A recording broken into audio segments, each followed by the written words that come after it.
Hi everyone, today we'll be talking about the importance of using the Supplementary Retirement Scheme, in short, SRS.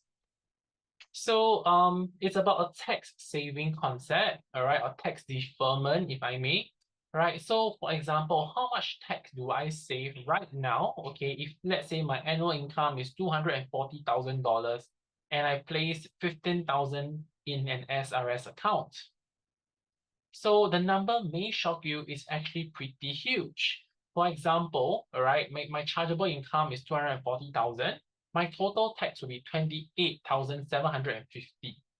But because I do SRS, my chargeable income reduces by $15,000. My total tax then becomes 25,900, in which I have saved nearly $3,000 just by investing for my retirement. So that's the use of SRS. It reduces a lot of tax if your income is really high. And as a rule of thumb, maybe about $100,000 and above income, then that is where you're looking at SRS. So the idea here is that money given to the government is no longer yours and is never recoverable. So always try as much as possible to optimize on this aspect. So a very quick table, of all these numbers, all right, is quite worth it from a chargeable income of $80,000 and above. So for example, if you are earning $90,000, putting 15,000 into SRS actually saves you 1.5 thousand in tax. And if you're earning about $200,000, putting in 15,000 would save you $2,700 in tax. So that's a lot of savings. And what about SRS do you all already know? So very important, three things, all right? Tax deferment, and it's to work alongside with your CPF life. And it's also another type of bank deposit. It's essentially another bank account. All right, but of course we have to optimize that. Now, tax deferment, all right, all contributions that are placed into SRS can be tax relieved the following year. So also the thing is that whatever you choose to withdraw, all right, after your retirement age, then 50% of the income will be taxable as if you're earning that income. So you're actually deferring your tax in that sense. But of course, maybe next time when we are retired, we don't really earn any income. So it's still not that painful when you're looking at the tax brackets. And of course, CPF Life, as you all know, is to help us retire, and it's a fixed and involuntary scheme that the government forces us to save, and we do get the payouts later on. However, SRS is totally voluntary, all right, up to you to do it, and whatever amount that you want to put in is up to you. Okay, this at the same time, it's also like CPF Life, it is locked in until retirement age. All right. So this is really just to increase your retirement income later on. And of course, it creates another bank account. It doesn't really earn a lot, very little interest, but there are many other ways to grow your SRS, in which I will share a while in this video. So before July 2022, the retirement age is 62. However, after that, the retirement age becomes 63. So only upon hitting 63, then you can start withdrawing your SRS if you have signed up only after July 2022. So of course, next time there might be other changes to the SRS plans. So it's just like anytime the government say, hey, I want to increase the retirement age, then too bad. So start early, create early, and start with your retirement planning straight away. So how then do you know what is the most optimal SRS contribution? And personally, I have this income tax sheet, Excel sheet, that you can really calculate what is the best for you. So for example, this individual here has a chargeable income of about $84,000, all right? So how then do we know what is optimal? Okay, we have to look at the tax bracket lah.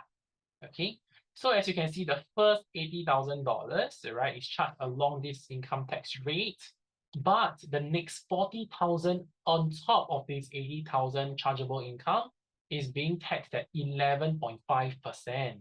all right, 11.5% over here. So what this means is that his 3,900 extra, the excess, is being charged at 11.5%. So it's quite a huge jump from 7 to 11.5, right? And then maybe we can consider putting this 3,900 into SRS, right? So just to do a comparison with and without SRS, the tax savings here, all right, is a good $450 just by putting 3,900 into SRS for our future, for our retirement, all right? So this is a really great scheme to use and to reduce the taxes that we are facing, as well as to really have that discipline to save up for our retirement. So some features of SRS is that there's a cap on contribution. For Singaporeans and PRs, 15.3 thousand.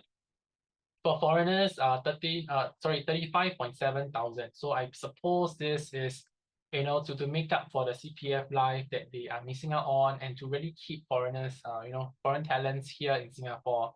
Yeah. And of course, there's also a cap on tax relief. This is by IRAS. So the maximum tax relief for personal tax, right, is $80,000. So this is something to take note, okay, but there are other ways to also increase above that limit. So there's also a penalty for early withdrawals, right? If you choose to withdraw before retirement age, then whatever that you withdraw, 100% of it is taxable, all right? So practically you did not save on the tax then, plus another 5% penalty fee, right? So try not to withdraw the moment you have placed in, all right, unless you really need the money lah. Okay, so these funds are really meant for your retirement and not for anything else. So some clients have also asked me, and I've planned for them, right? What is the best strategy to withdraw our SRS?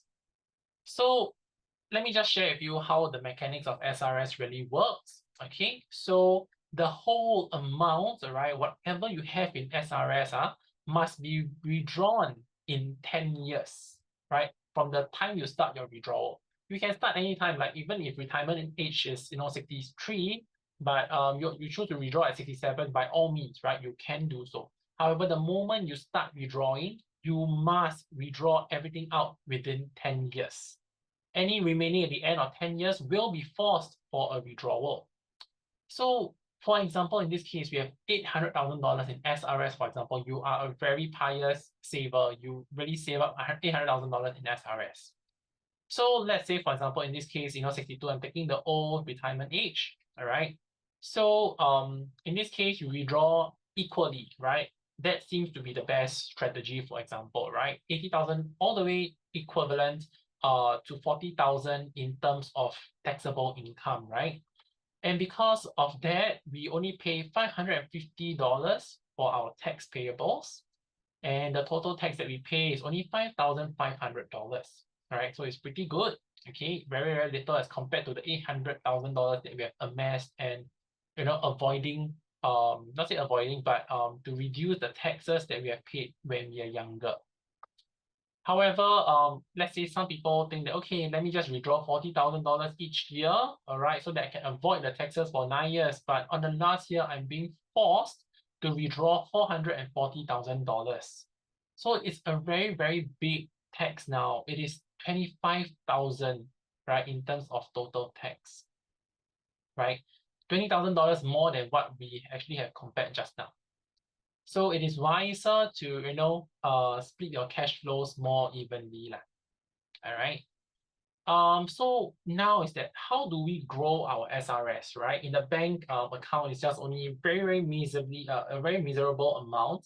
So now how do we grow that? One way, right, is through financial institutions, right? You can go for banks, unit trust. You can now put in T-bills, for example. And also at the same time, you also can buy exchange traded funds, okay, ETFs.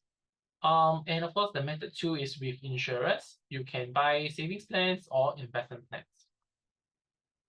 So just to do some quick comparisons, unit trust, right, they give you full liquidity, right? You can choose to drop your funds anytime, you can change your funds anytime, no problem.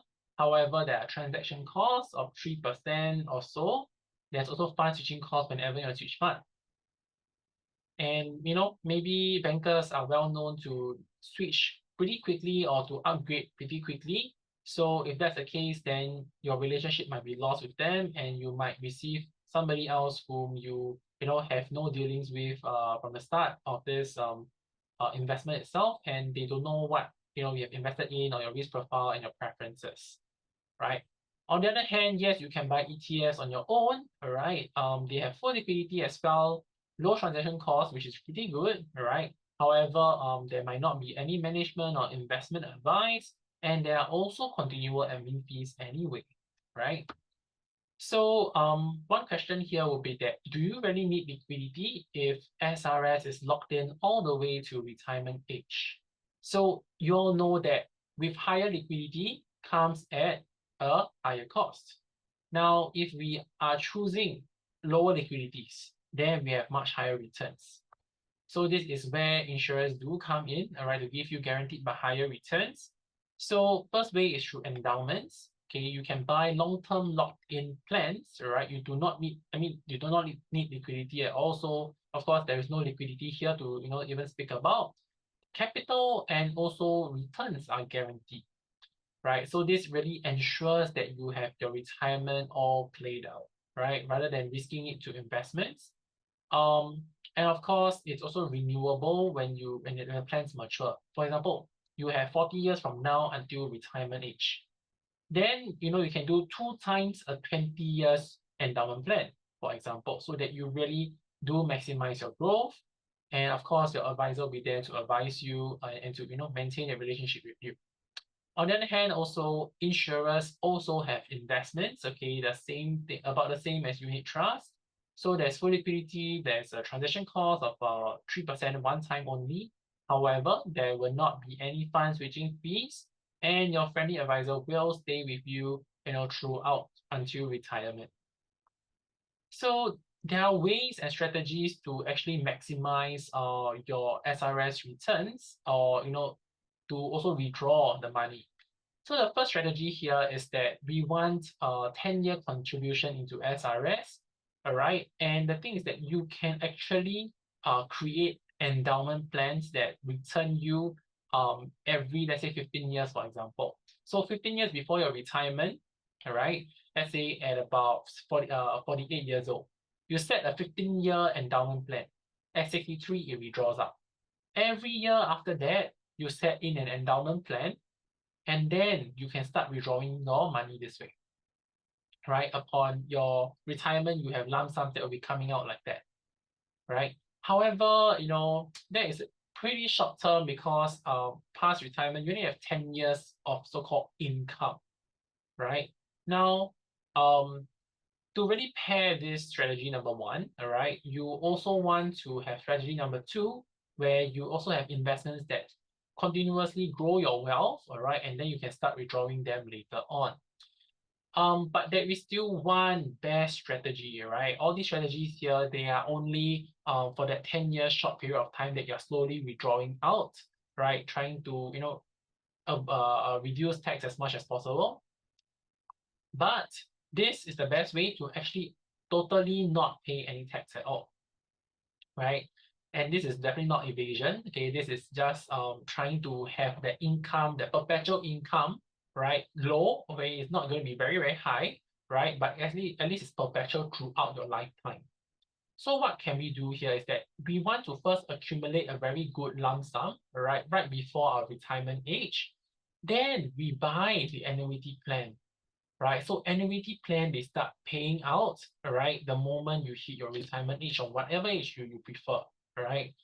So let's say even if you have 1 million in SRS, all right, how much can your annuity plans really be? Probably about $40,000 in income, right? So this is just nice to, not be taxed when you are withdrawing these annuities, right? And it's for a lifetime sum, right? And the thing is that this net worth in the SRS, right, is taught under the insurer, all right? And when it distributes through nomination, it does not become income, right? And of course, once you have passed away, you're not going to pay any income tax anymore, right? They cannot tax a dead person. So this is what happens that, most people tend to do to really reduce the income tax paid and to leave more for the beneficiaries. All right. So how then do you do SRS? So at least 18 years old, not a bankrupt, no mental disorders, the very, very standard things to sign up for even a bank card or something like that. And of course, there are three main banks that does SRS. The moment you choose one, you will have to stick with it for a very long time for sure. So DBS, OCBC, UOB, all right, you are able to follow the steps just by Googling on how to do so. It's essentially just creating another bank account in your bank, in your DG app, for example. Right. So if you're not very sure on how to do, feel free to reach out to financial consultants to ask them how to do so. Okay. So some thoughts on SRS is that having a good start is a battle half won. You really want to start on a good foot, right? And it's a very, very long journey, right? So you see, we plan maybe let's say half a year, right, for maybe just a month's worth of holiday, right? So retirement is a 20, 30 years long holiday. How much earlier must we start to plan in order to, really enjoy this long, long, long holiday that we have, right? And SRS is one way that we can help us ensure and plan well for this future that we have. All right, and that's all for my presentation. Thank you, and I hope it helps you understand about SRS.